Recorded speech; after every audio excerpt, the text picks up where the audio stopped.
Byggemafiaen i København, de har fået nøglerne til rådhuset. Vi tager dem tilbage. Jeg hedder Stig Jørgensen. Jeg stiller op for solidarisk integritet til kommunalvalget i København. Stop Fælleby. Fælleby, det er en konstruktion, som er lagt ind i et selskab, der gør, at det lige akkurat ikke er muligt ifølge offentlighedsloven at søge aktindsigt. Men det betyder ikke, at de ikke kan give oplysningerne. Det betyder bare, at de ikke er forpligtet til det. Hvorfor er det, at vores offentlige midler ikke kan tåle offentlighedens kontrol? Når politik gemmes i selskaber, så har offentligheden ikke kontrol. Så forsvinder demokratiet, og profitten tager over. Amagerfælled og al natur, det er fælles for alle mennesker, og for dyrene, og for planterne.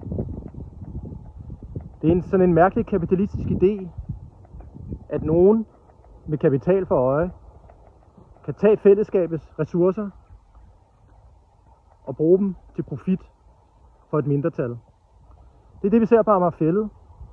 Det er det, vi ser, når der bygges i et selskab som Fælleby. Amagerfælled, det er fælles natur.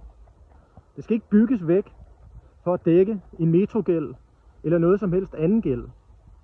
Det handler ikke om byudvikling. Det her, det handler om magt. Og hvem der skriver dagsordenen. Og hvem der skal tjene penge på vores fælles goder. Og ikke nok med det. Under byggefeltet, den såkaldte Fælleby, der ligger der forurening. Generationsforurening. Boliger og skoler ovenpå en generationsforurening med de værste og mest kræftfremkaldende stoffer, man kan forestille sig. Nej tak. Vores børn, de er ikke forsøgsdyr. Vi skal ikke bygge skoler og boliger ovenpå en generationsforurening. Sig mig gang, er I fuldstændig vanvittige? Det er ikke for sent. Aftaler kan opsiges.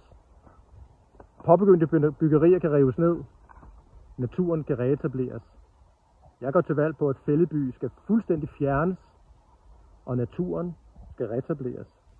Hvis du er træt af politikere, der bygger naturen væk, eller politikere, der er for pæne til at bruge alle midler til at få stoppet det her byggeri, så stem på en aktivist, stem på en anarkist, som vil bruge alle midler til at udfordre magten, til at råbe op og til at få reddet den natur, der er tilbage i København.